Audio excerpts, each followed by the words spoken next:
So the Ugandan economy is actually going through a bit of a challenge at the moment. It's an economy that's always grown at a compounded annual growth rate of high single digits, 8-9%. Did that for almost 2 decades. But since 2013, we've started growing at less than 5%. So it's a bit of a concern on how we've sort of lost our way.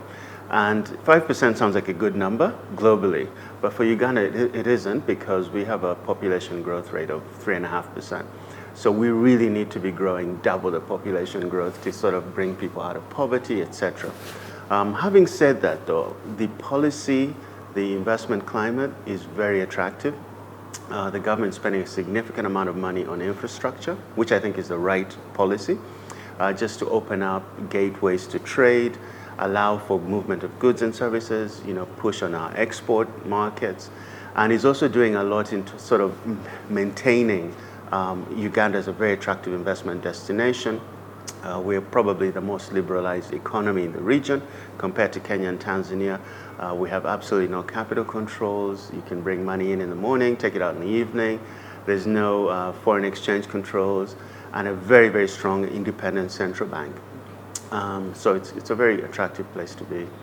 We did get impacted by the fact that Africa sort of became a risk-off continent because of all the issues that were happening. A lot of the policy changes in the US had made it more attractive for capital to go back in the US. So there are some global issues that have driven that. But I also think part of our policy in investing in infrastructure hasn't gone down, hasn't trickled down. So for example, we've spent $2.5 billion building 2 new hydropower plants. $2.5 billion is a lot of money.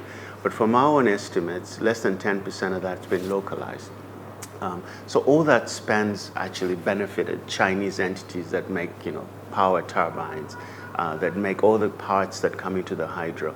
And I think that the government needs to recognize that, if you're going to put some strain on revenue and invest in certain areas, you've got to sort of follow the money and make sure that you're supporting the ecosystem.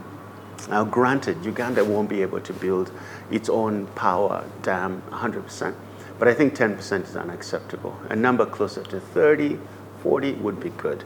And we're about to get to a very important injunction now where we are going to monetize our oil and gas. Uganda found oil about 10 years ago. We've now reached a final investment decision, and it's going to be about a $15 billion spend for a country that has a GDP of 30 billion. That's a significant boost or shot in the arm. So the government needs to figure out how much of that we're going to be able to keep in the ecosystem. And I think that if they can unlock that, we can get back to our high single-digit growth numbers. I think that was also a very ambitious policy, but I think the members of parliament and government officials felt like if they did not legislate something, the oil companies, foreign suppliers would keep everything. So it is an ambitious target at 48%, and maybe that's what we need. But I would be happy even with a 25-30%, because I also recognize Uganda doesn't have the capital. 15 billion is a lot of money. So that capital has to come from foreign sources. So it's very difficult to legislate that 50% ownership has to be Ugandan without coming up with a 50% capital. But I think it's in the right direction to have that debate. So Uganda has a structural problem. One is that because of a very strong monetary policy, we do keep our rates quite high. So the central bank rate, which is really the price of money in the economy, was 17% about 6 months ago. It's now come down to about 11, but I think that's the floor. It's very difficult to see them get lower than 11. So if you can imagine that that's the price of money within the banking system, and by the time you add credit risk, default risk, and all the other pricing of risk, you get to a number that's mid-single digits at best. And so that's the problem. Then, we also have a government that relies on local borrowing. So they do crowd out the private sector. Just a year ago, they were paying 24% for 1 year money. If that's your risk-free rate, if your government's borrowing at 24%, unfortunately, it ties our hands. In fact, you will see that a lot of liquidity last year went into government securities, because you're giving the banks a choice that they can't turn away. Either you get 24% risk-free return from government securities, or you take some risk on Nikki. And then if you price Nikki at 30%, what are the chances that she's not going to default? Yeah. So it is a problem. It's one that we recognize, but we need to work in partnership with policymakers, with the central bank, to come up with a solution. It's not something we can solve on our own. Stanbic Uganda is unique. So when Standard Bank bought this bank in 2000, I believe, it was the People's Bank. It was the old Uganda Commercial Bank. It had a 100-branch network. I believe the next bank had probably 10 or 15 branches. So it was a fantastic distribution network, and it came with purely retail business. In fact, there was very little corporate at the time. So we've always had that consumer piece. In fact, it's our legacy.